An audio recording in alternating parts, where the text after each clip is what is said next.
떠나실 분들이 많아서 여러 가지 복잡한 생각들이 있겠지만 이 시간 먼저 하나님 말씀으로 우리의 생각과 또 우리의 마음이 새로워질 수 있게 되기를 바랍니다.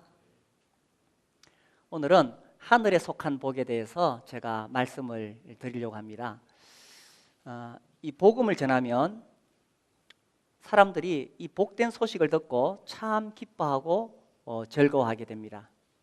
그런데 오늘날 현대인들은 이 복음에 대해서 그만큼 과연 기뻐하느냐, 야, 내가 정말 값진 보화를 발견했다, 이렇게 생각하느냐 하면 별로 그렇지 않은 것 같아요. 왜 그런가 하면은 하나님께서 주시고자 하시는 복하고 현대인들이 받고 싶은 복이 다르거든요. 현대인들이 받고 싶은 복, 새해 복 많이 받으세요 할 때 그 복이 뭡니까? 우리도 새해 복 많이 받으세요 할 때 그 복이 무슨 복을 이야기하고 있습니까? 올해는 건강하시고 사업 잘 돼서 돈 많이 버시고 하는 일마다 잘 풀어지고, 우리 새해 복 많이 받으세요 할 때 그렇게 말하지 않습니까? 우리 사람들이 다 그런 땅의 복을 추구하고 있습니다. 그런데 하나님 말씀하시는 복은 단순히 땅의 복이 아닙니다. 하늘의 복을 이야기하고 있는 거죠. 그러다 보니까 하나님께서 아무리 귀한 이 하늘의 복을 쏟아 부어줘도 현대인들에게 그게 복이 되지 않는 거예요. 그러니까 복음을 듣고도 마음이 냉랭한 거예요. 어쩌면 우리 예수님을 믿는 우리도 이런 세상 풍조에 휩쓸리면 그렇게 될지 모릅니다. 우리가 새해 복 많이 받으세요 할 때 그 의미가 무엇입니까? 정말 우리가 빌어줘야 될 복이 무엇입니까? 성경에서 말하는 복은 땅의 복이 아닙니다. 하늘의 복입니다. 우리가 오늘 말씀을 읽었죠? 3절 찬송하리로다 하나님 곧 우리 주 예수 그리스도의 아버지께서 그리스도 안에서 무슨 복을 우리에게 주셨어요? 하늘에 속한 모든 신령한 복을 우리에게 주셨다. 이 주시되라는 말은 부정과거 시제로서 동작의 완료를 이야기합니다. 주실 것이다가 아니라 이미 우리에게 주셨다는 것입니다.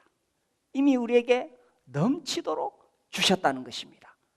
그렇다면 우리가 날마다 하루하루 복된 행복한 하루하루 보내야 되는데 때로는 우리가 불평이 나고 불만이 납니다.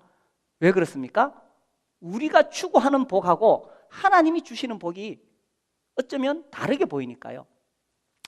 만약에 땅의 복이 정말 우리에게 좋은 것이고 이것이 귀한 것이라면 주님 틀림없이 우리에게 더 좋은 것을 주시기 때문에 땅에 속한 모든 복을 주셨다라고 하셨을 것입니다. 그렇죠. 우리 하나님은 우리를 너무나 사랑하셔서 자기 아들을 주시기까지 하시는 분이십니다. 그러니 당연히 우리에게 가장 좋은 것을 주시는 분이십니다. 그러니 우리에게 물질의 복, 육신의 복, 세상의 복을 주셨을 것입니다. 만약 그것이 더 좋은 것이었다면. 그런데 하나님은 우리에게 무슨 복을 주셨느냐? 하늘에 속한 복을 주셨다, 이렇게 말씀하고 있습니다. 그럼 우리가 정말 추구해야 될 복이 무엇이냐? 우리가 정말 누려야 할 복이 무엇이냐라는 것입니다. 물론 우리가 예수님을 믿으면 하나님의 말씀의 원리 안에 살면 우리는 이 땅에서도 행복한 삶을 살아갑니다. 지극히 당연한 것이지요. 우리 인간을 만드신 하나님께서 인생 설명서를 성경에다 기록하셨어요. 그래서 우리가 성경을 연구하고 말씀대로 살면 땅에서도 복된 삶을 살아가게 됩니다. 그건 당연한 것입니다. 그러나 그것 이상으로 하나님이 정말 주시고자 하시는 복은 하늘에 속한 복이었다는 거예요. 그리고 이미 그것을 주셨다는 거예요. 성경은 거듭거듭 우리가 땅에 속한 자가 아니라고 말하고 있습니다. 성경은 거듭거듭 우리가 하늘에 속한 자요, 우리가 하늘의 복을 받았다는 것을 이야기하고 있습니다. 우리 좀 살펴보겠습니다. 빌립보서 3장 20절, 에베소서 뒤에 빌립보서 3장 20절 같이 한번 읽어볼까요? 그러나 우리의 시민권은 어디에 있어요? 하늘에 있는지라 거기로부터 구원하는 자 곧 주 예수 그리스도를 기다리노니. 우리의 시민권은 땅에 있는 것이 아니라 어디에 있다고요? 하늘에 있는. 그 뒤에 넘겨서 골로새서 1장 5절. 자, 우리 같이 읽겠습니다. 너희를 위하여 하늘에 쌓아둔 소망으로 말미암음이니 곧 너희가 전에 복음 진리의 말씀을 들은 것이라. 복음 진리의 말씀을 들으면 우리에게 뭐가 있다고요? 하늘에 쌓아둔 소망이 있다는 것입니다. 우리 학생들 볼 때 그런 생각이 듭니다. 여러분이 열심히 공부하고 또 실력을 키우고 힘을 길러야 됩니다. 그렇게 할 때에 여러분의 추구하는 방향이 무엇이냐라는 것입니다.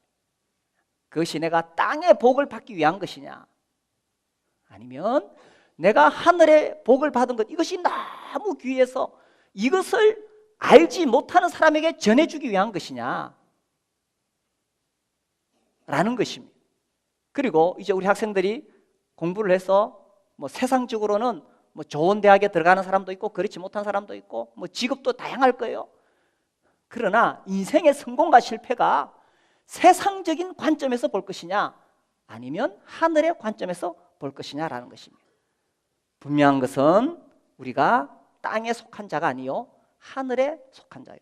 우리의 소망은 하늘에 쌓아두었다는 것입니다. 왜 우리 예수 믿는 사람들이 이 세상의 가치관에 확 물들어가지고 우리도 모르는 사이에 세상에서 성공하고 세상에서 출세하는 것이 성공한 것처럼 보여지게 됩니까? 제가 어떤 극단적인 이원론적인 이야기를 하는 거 아닙니다. 우리 예수 믿는 사람은 세상에서도 앞서가야 되고 성공해야 됩니다. 그러나 그 이유가 뭐냐? 정말 우리의 중심에 하늘에 속한 이 놀라운 복을 전하기 위함이지 나 자신의 성공과 육신의 안락을 위한 것은 아니라는 것입니다. 성경은 거듭거듭 하늘에 쌓은 소망에 대해서 이야기하고 있습니다. 자, 조금만 더 봅시다. 히브리서 3장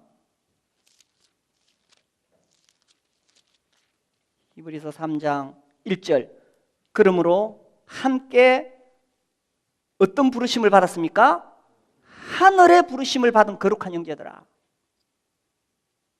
우리는 땅에 속한 자가 아니요 하늘의 부르심을 받았다는 것입니다. 히브리서 11장 16절에 보시면 그들이 이제는 더 나은 본향을 사모하니 곧 하늘에 있는 것이라. 뭐 이런 구절을 찾자면 끝이 없지만 성경은 거듭거듭 우리가 하늘의 부르심을 받았다고 이야기합니다. 베드로전서 그 뒤에 1장 4절 썩지 않고 더럽지 않고 쇠하지 아니하는 유업을 잊게 하시나니 곧 너희를 위하여 어디에요? 하늘에 간직하신 것이라. 만약에 땅에 있는 것이 더 소중했다면 주님 땅에다 틀림없이 쌓아두고 우리에게 가져가라고 하실 거예요. 그러나 땅에 있는 것은 다 썩는 것이요 더러워지는 것이요 쇠하여지는 유업입니다. 하나님은 우리에게 썩지 않고 더럽지 않고 쇠하지 아니하는 영원한 유업을 주시기를 원하셨고 그것을 하늘에 쌓아두셨다는 것입니다. 절대로 우리가 착각하거나 오해하거나 우리가 헷갈려서는 안 된다는 거예요. 이제 고향에 가면 많은 사람들 만나게 됩니다. 자, 친척들, 믿지 않는 친척들 만나게 됩니다. 믿지 않는 친구들 만나게 됩니다. 대화가 무엇입니까? 10년 만에, 20년 만에 만나서 대화가 무엇입니까? 사람을 어떻게 평가합니까? 너 지금 돈 얼마나 벌고 있느냐? 너 지금 돈 얼마나 벌었느냐? 이걸 가지고 틀림없이 평가합니다. 뭐 복잡한 이야기 많이 하지만 관심은 어디 있어요? 너 지금 돈 얼마나 많이 벌어놨느냐? 여기에 있습니다. 우리가 그런 이야기 듣다 보면 막 헷갈리는 거예요. 아이고, 나는 뭐 했지? 헷갈리는 거예요. 우리가 하늘에 쌓은 이 놀라운 소망과 하늘에 쌓은 이 영원한 기업, 이것을 가지고 있는데도 자꾸 그런 이야기 들으니까 헷갈리는 거예요. 그래서 이번에 고향에 가시면 절대로 헷갈리지 마십시오. 정신을 차리십시오. 나는 하늘에 속한 사람이다. 하나님께서 이미 나에게 하늘에 속한 복을 엄청나게 주셨다. 그래서 이 하늘에 속한 복을 깨달은 사람은 날마다 감사하면서 복된 인생을 살 수가 있는 거예요. 고린도후서 4장 18절, 우리가 주목하는 것은 보이는 것이 아니요 보이지 않는 것이니 보이는 것은 잠깐이요 보이지 않는 것은 영원함이니라. 보이는 거 가지고 평가하지 마십시오. 세상 친구들 만났을 때에 그 보이는 거 가지고 평가하지 마십시오. 그건 잠깐이요. 잠깐이요. 영원에 비한다면 정말 잠깐이요. 보이지 않는 것이 영원한 것입니다. 하나님께서 이미 우리에게 얼마나 놀라운 것을 주셨습니까? 그래서요, 우리가 이 땅에 사는 동안에 보이는 것으로는 초라하고 보잘것없지만 우리는 이 땅에서 정말 당당하게 살아가는 거예요. 2009년도 12월 2일자에 이 신문에 이런 이야기가 났어요. 헝가리 부다페스트에 노숙자 형제가 있었어요. 집도 없어서 그 교회 밖에, 이 도시 밖에 동굴 속에서 살았어요. 거기 살면서 시내 가서 뭐 흘린 거, 이거 사람들이 갖다 버린 거, 이런 거 갖다 팔아서 폐품 팔아서 겨우 입에 풀칠하면서 근근히 그렇게 살고 있었어요. 그런데 독일에서 이 변호사들로부터 연락이 왔어요. 당신 엄청난 유산을 받게 되었다. 독일에 와서 이를 찾아가라. 법적인 절차를 밟아라. 이런 거예요. 그 외할머니가 죽기 전에 자기 외손자 3명에게 유산을 물려줬어요. 그래서 미국에 있는 여동생, 그리고 헝가리에 사는 이 두 형제에게 물려줬어요. 얼마를 물려줬느냐? 66억 달러. 우리나라 돈으로 환산하면 7조 6천억이라고 되어 있더라고요. 좀 많습니까? 자, 이 두 형제가 믿을 수가 없겠죠. 아니, 우리에게 그런 유산이 있다니. 자, 그러면 그 유산 받으러 가면서 동굴 속에 있던 자기 배낭이라도 뭐 이렇게 쓸만한 거 챙겨가지고 갈까요? 야, 이거 나중에 내가 유산 물려받아서 그래도 이거는 아까운데 버릴 수 있겠나? 뭐 그런 거 배낭 하나 메고 간다고 합시다. 배낭을 메고 가는데 이제 독일로 가고 있는데, 야, 옆에 이 사람 보니까 막 아주 번쩍거리는 명품 가방을 들고 있네. 부러울까요, 안 부러울까요? 7조 6천억 받았어요. 부러울까요, 안 부러울까요?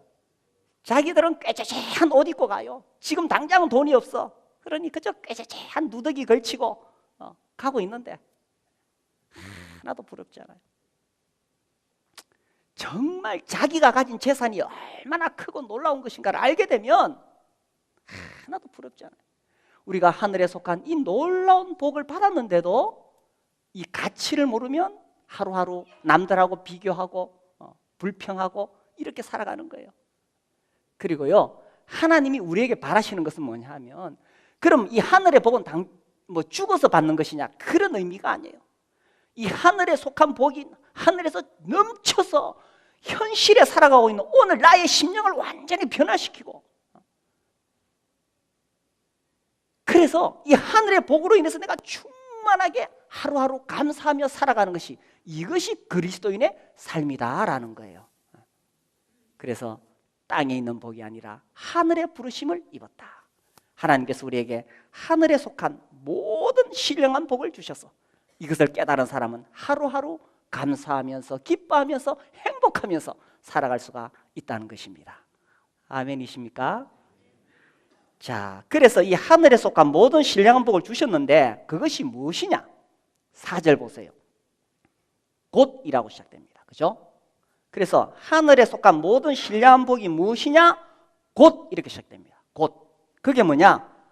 자, 곧 창세전에 그리스도 안에서 우리를 택하사 우리로 사랑 안에서 그 앞에 거룩하고 흠이 없게 하시려고 그 기쁘신 뜻대로 우리를 예정하사 예수 그리스도로 말미암아 자기의 아들들이 되게 하셨으니. 그래서 그래서 이 복이 뭐냐 하면 결론적으로는 하나님의 아들들이 되었다라는 것입니다. 자, 어떻게 이 하나님의 아들들이 되었느냐? 우리가 무슨 하나님 앞에 공로를 쌓았고 하나님 앞에 무슨 노력을 했고 그 대가로 얻은 것이냐? 그것이 아니라 4절에 보시면 곧 창세전에 그리스도 안에서 우리를 택하셨다. 5절에는 그 기쁘신 뜻대로 우리를 예정하셨다. 이것이 정말 놀라운 거예요. 내가 뭐 하나님께 뭘 노력하고 내가 공로를 쌓고 이렇게 해서 받은 것이 아니라 하나님께서 일방적으로 나를 택하시고 우리를 예정하셨다라는 것입니다. 이 택하셨다, 선택, 예정 이런 이야기를 하면은 이제 사람들이 좀 헷갈릴 수 있습니다. 그럼 내가 선택받았나 안 받았나? 내가 예정이 되어졌나 안 되어졌나? 근데 사실 성경은 그런 것을 이야기하려고 하는 것이 아닙니다. 성경은 내가 선택이 되어졌는지 그거 고민하라고 하는 것이 아니라 성경에서 선택과 예정을 하셨을 때는 우리가 그냥 우연히 오다 가다가 복음을 들은 것이 아니라 창세 전부터 하나님은 우리를 하나님의 아들로 삼으시려고 예정하시고 그때부터 하나님의 긴 계획 속에서 우리가 하나님의 자녀가 되도록 해주셨다는 그런 의미를 이야기하고 있는 거예요. 근데 이거를 신학적으로 막 고민하면 골치 아파집니다. 이 신학자들이 하는 일이 그것이거든요. 그래서 이 하나님의 섭리를 좀 더 철학적으로 논리적으로 풀어 설명할 수 있느냐. 그래서 이제 이 신학자들이 하는 말 중에 하나님의 작정이라는 것이 있습니다. 모든 것을 자기의 뜻대로 행하시는 하나님께서는 영원한 계획과 목적을 세우시고 그것을 이루시기 위해서 발생하는 모든 것들을 미리 정해 놓으셨다. 이것이 신학자들이 말하는 하나님의 작정이라는 겁니다. 그래서 뭐 누가 구원받고 안 받고 이런 것도 하나님께서 예정하시고 선택하셨다. 근데 이걸 이제 설명을 하려니까 이게 설명이 잘 안 되는 거예요. 그 이제 여기서 이제 논란이 되는 것이 뭐 이중 예정 이런 게 있습니다. 그러면 하나님이 구원받을 사람을 선택하셨으면 구원 안 받고 지옥 갈 사람도 선택하셨느냐? 그런데 사실 성경은 그렇게 읽을 수 있는 것이 아닙니다. 하나님께서 우리를 구원받기로 선택하셨다는 것은 하나님께서 우리를 너무나 귀하게 보시고 사랑하셔서 여기 말씀처럼 그 기쁘신 뜻대로 우리를 얼마나 귀하게 보셨는가를 설명하기 위해서 선택하셨다고 하신 것이지 지옥 갈 사람을 정해놓으셨다. 성경은 그런 뜻으로 말하고 있지 않아요. 그런데 이것을 신학적으로 설명하려니까 이중예정 이런 게 나오는 겁니다. 그리고 또 뭐 예지예정 이런 게 나오는 겁니다.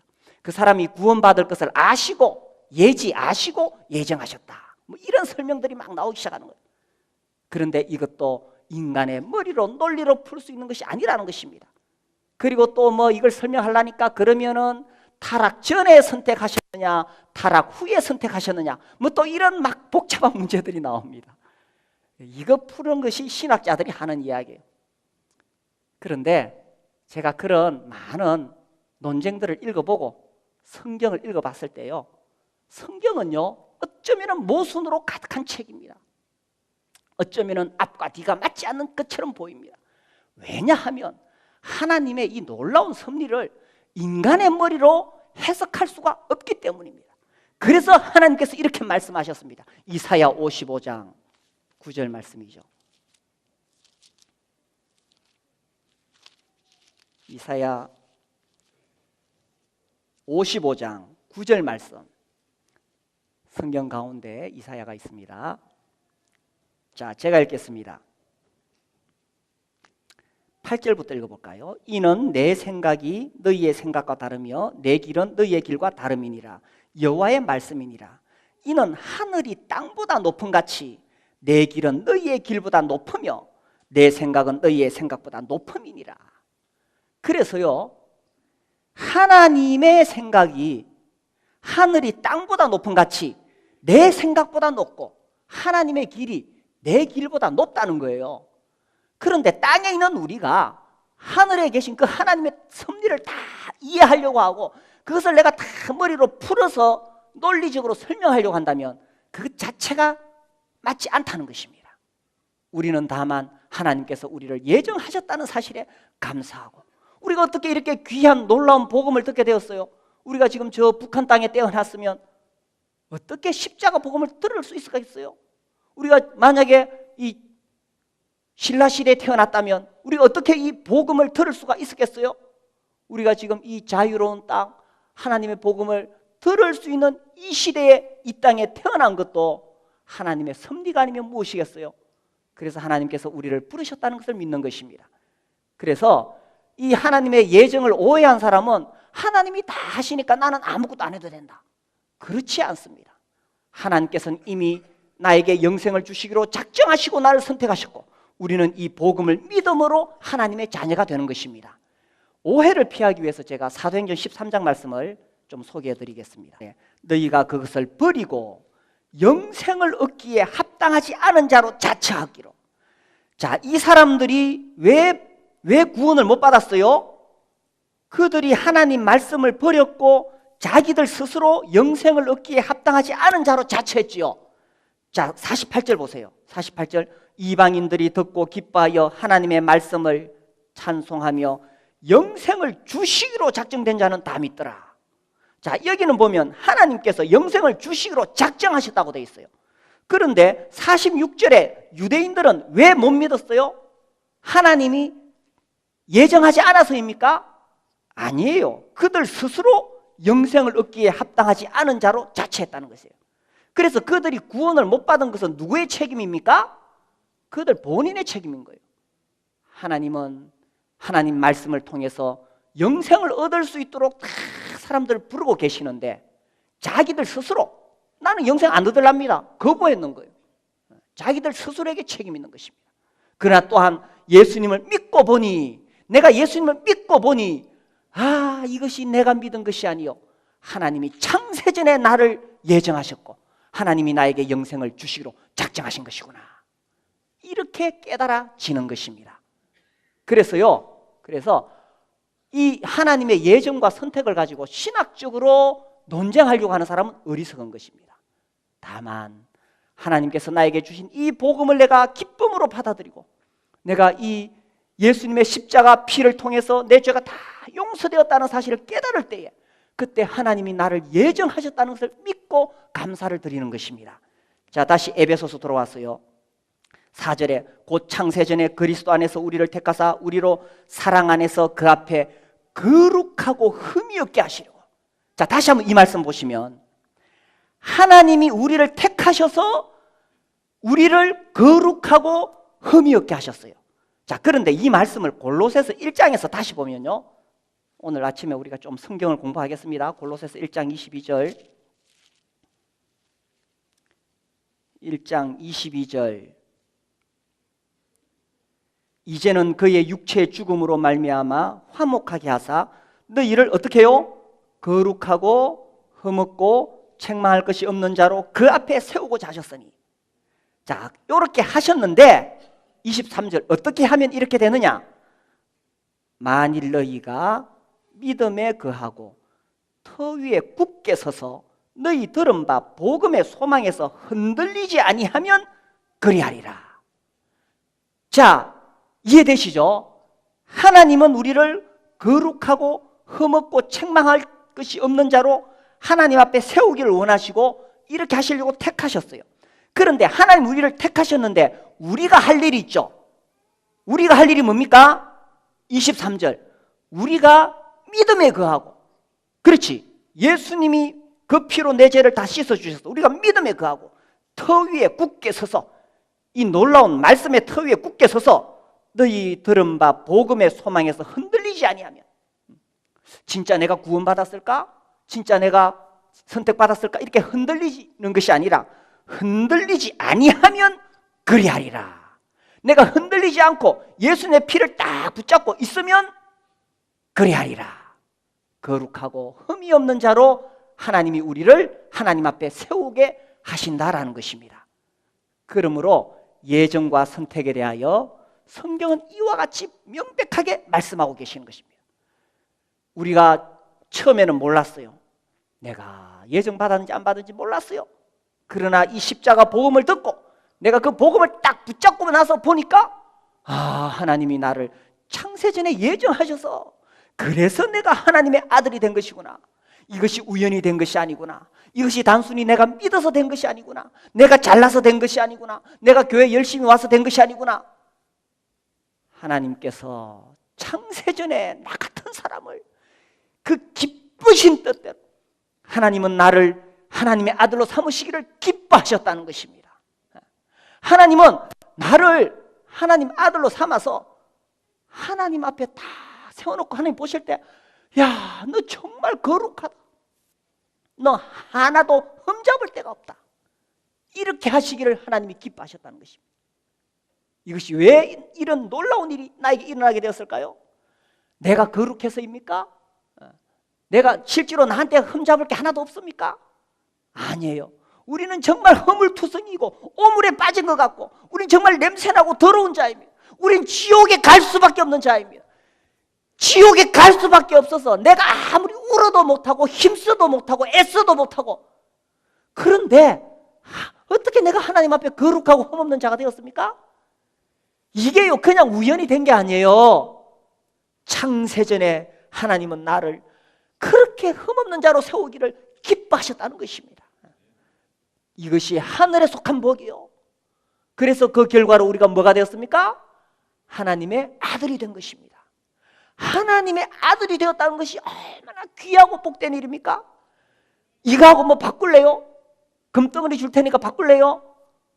그렇다면 우리가 하늘에 속한 이 복을 받았다는 것이 얼마나 놀라운 것입니까? 이건희 회장님 아들 되고 싶어요? 하나님 아들 되고 싶어요?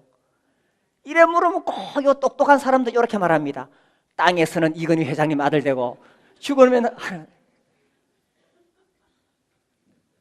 이건 왜 그러냐 하면 우리가 하나님의 아들이 되었다는, 하늘의 복을 받았다는 그 복의 가치를 몰라서 그런 거예요. 이걸 굳이 인간적인 말로 제가 좀 설명을 해볼게요. 이게 설명이 될지 안 될지 모르겠습니다만은, 자, 어떤 사람이 이제 그 산에서 금괴를 발견했어. 그 이제 두 사람이 가가지고 금괴를 발견해가지고 금괴를 싣고 오는데 어느 정도냐? 막 이 예배당에 꽉 찼어. 막 금덩어리가 막 꽉 찼어. 이런 산을 하나 발견했었고, 또 그 옆에 사람도 또 하나 발견했어. 똑같아. 이 예배당에 가득 찬 이런 금괴 똑같이 발견했어. 근데 두 개의 이 금괴 산이 있는데, 한 사람은 이래 보니까 그 산 앞에 1,000원짜리 지폐가 하나 딱 떨어져 있어. 1,000원짜리. 한 사람은 1,000원짜리가 안 떨어져 있어. 자, 그러면 1,000원짜리 안 떨어진 사람이, 이거 당신은 그 금괴에다가 1,000원도 있네요. 부러워할까요? 안 부러워할까요? 예? 어이구, 당신은 내하고 똑같은 금을 발견했는데 그 1,000원짜리 한 장 더 있네요. 부러워할까요? 안 부러워할까요? 예? 부러워하는 사람이 좀 있는 것 같은데, 저 같으면 하나도 안 부럽겠어요. 예? 그건 세 발의 피도 아니에요, 그죠? 이 예배당만한 금덩어리의 가치를 안다면은 1,000원짜리 그건 종이도 아니에요. 종이도 아니고 이거 휴지도 아니고 쓰레기예요, 쓰레기. 우리가 하나님 아들 된 우리의 신분의 가치를 안다면은 이 땅에서 이건희 회장님 아들 되는 거는 그 1,000원짜리 그것도 아니에요, 그것도.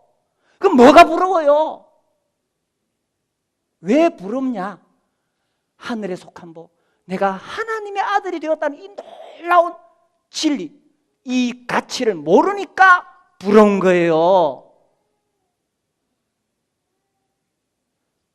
이제 고향에 가시거든 자기가 누구인지 자기 정체성을 분명하게 깨닫게 되시기를 바랍니다. 나는 누구인가? 나는 이건희 회장님 아들 정도가 아니야. 나는 하나님의 아들이야. 나를 하나님 아들 삼으신 것이 우연히 된 것이 아니야. 하나님은 창세전에 세상을 만들기 전부터 나를 하나님 아들로 다 삼으려고, 나를 그 앞에 거룩하고 흠이 없는 자로 삼으시고, 그때 하나님이 선택하시고, 그때 하나님이 다 예정해 놓으신 거야. 이것을 무엇과 비교할 수가 있겠습니까? 하늘에 속한 이 복을 땅의 복과 비교할 수 있겠습니까? 고린도후서 4장 18절, 우리가 주목하는 것은 보이는 것이 아니요 보이지 않는 것이니 보이는 것은 잠깐이요 보이지 않는 것은 어떻다고요? 영원함이라. 하나님께서 하늘에 속한 이 복을 주신 것은요 땅에 있는 복과는 정말 비교가 안 되는 거예요. 정말 이거는 정말 비교가 안 되는 거예요. 이 영원한 것들을 우리에게 주셔서 이 하늘에 속한 이 복을 받아서 우리가 너무 감격해서 날마다 기뻐하고 행복하고 그리고 당당하게 살아가는 거죠. 우리 정말 당당하게 살아가는 거죠. 그래서 누굴 만나도 기죽지 않고 그렇게 살아가는 것입니다. 우리 학생들 인생의 목표를 땅의 복을 받는데 추구하지 마십시오. 하늘의 복을 누리는데 추구하시고 이 놀라운 하늘의 복을 내가 다른 사람에게도 베풀어 주기 위해서 여러분이 실력을 쌓고 공부를 하는 거예요. 자, 그래서 이 하늘의 복을 받은 사람은 어떻게 사느냐? 6절. 이는 그가 사랑하시는 자 안에서 우리에게 거저 주시는 바 그의 은혜의 영광을 찬송하게 하려는 것이라. 그렇죠. 우리는 이 복을 받은 것이 너무 놀라워서 이 은혜의 영광을 찬송하는 것입니다. 그래서 우리가 매 주일마다 떡과 잔 앞에서 하나님 우리에게 이런 복을 주셨네요 하면서 감사하고 예배하고 기뻐하는 것입니다. 우리가 이렇게 놀라운 하늘의 복을 얻은 것이 나의 공로나 나의 행위가 아니지요. 6절 우리에게 거저 주시는 바 그의 은혜, 거저 주시는 바. 이 참 놀랍죠. 왜 하나님께서 우리에게 거저 주실까요? 우리 인간이 아무리 애를 써서 하나님 앞에 이걸 뭘 갖다 바쳐도 하나님이 주시는 이 복과는 비교가 안 되는 거예요. 바꿀 수 없어요. 대가를 지불할 수 없어요. 그래서 하나님께서 우리에게 은혜로 선물로 주시는 거예요. 받을 자격이 없는 자에게 값없이 거저 주시는 거예요. 그러니까 이 사실을 깨달으니까 너무 고맙고 감사한 거예요. 내가 무슨 자격이 있는 거예요. 오늘날 많은 사람들이 자기가 자격이 있다고 생각해요. 그리스도인들도 착각할 수 있어요. 그래도 내가 이렇게 잘 사는 것이 다 내가 하나님을 잘 섬겨서 그런 거 아닌가. 다 마음속에 그런 생각들이 조금씩 있어요. 그래도 나는 저 형제보다 낫잖아. 나는 이렇게 설날에도 이렇게 예배드리러 오고 나는 또 이날에도 내가 돈 많이 벌 수 있는데 포기하고 또 내가 가진 것을 하나님께 헌신하고 이렇게 하니까 내가 잘 되고 내 자식들도 잘 되고 그런 것입니까? 정말 하나님의 은혜를 깨달은 사람은 정말 내가 아무것도 아닌 정말 뿔레만도 못한 나를 하나님이 나를 이렇게 구원해 주시고 나에게 가정을 주시고 직장을 주시고 건강을 주시고 그저 고맙고 감사할 뿐이지 내가 잘나서 얻은 게 있어요? 거저 주시는 바. 나폴레옹의 병사 중에 한 사람이 보초를 쓰다가 졸았어요. 그러면 어떻게 됩니까? 보초 쓰다가 졸았어요. 그죠? 잡혀왔어요. 그래가지고 죽어야 됩니다. 사형입니다. 마침 그 어머니가 가까이 살았어요. 어느 나라든지 어머니의 힘은 세요. 그래서 그 병사의 어머니가 달려와가지고 황제 폐하 제 아들을 좀 살려주십시오. 제 아들을 제발 살려주십시오. 자비를 베풀어 주십시오. 그래서 나폴레옹이 당신 아들은 마땅히 군법에 의하여 죽어야 됩니다. 당신 아들이 살아날 수 있는 근거가 뭡니까? 자격이 무엇입니까? 당신 아들이 이 상황에서 살아날 만한 뭐가 있습니까? 근거가 있습니까? 잘한 게 있습니까? 그 어머니가 이야기했습니다. 황제폐하, 내 아들은 지금 이 상황에서 살아남을 수 있는 길이 하나도 없습니다. 그렇기 때문에 폐하의 자비가 필요한 것입니다.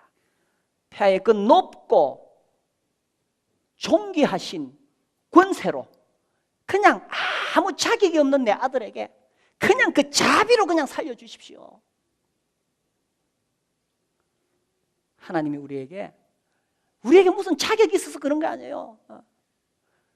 우리요 마음속에 다 나름대로 자기 공로를 내세우고 있는 거 있어요. 그래도 내가 이만큼 안 열심히 살아왔나? 내가 주님을 위해서 이렇게 안 살아왔나? 그게 정말 택도 없는 이야기라는 거예요. 하나님 앞에 그거 내세울 수 있어요? 내세울 수 있어요? 하나님 아버지, 나는 정말 저 똥통에 있는 벌레만도 못한 자입니다. 나는 정말 죽어 지옥 가는 시 마땅한 자입니다. 그런데 하나님이 나에게 거저 주셨네요. 나를 구원의 은혜를 나에게 거저 주셨네요. 이 땅에 사는 동안에도 내가 이 땅에 사는 동안에도 하나님 나에게 주신 게 너무 놀라운 거네요. 내가 똑똑해서 좋은 직장 사업 잘 하는 것인가요? 하나님 나에게 거저 주셨네요. 내가 잘나서 내 아들들이 잘 되고 있는가요? 하나님이 거저 주셨네요. 그래서 이 놀라운 사실, 거저 주시는 바 그의 은혜를 찬미하며 살아가도록 우리를 부르셨다는 것입니다.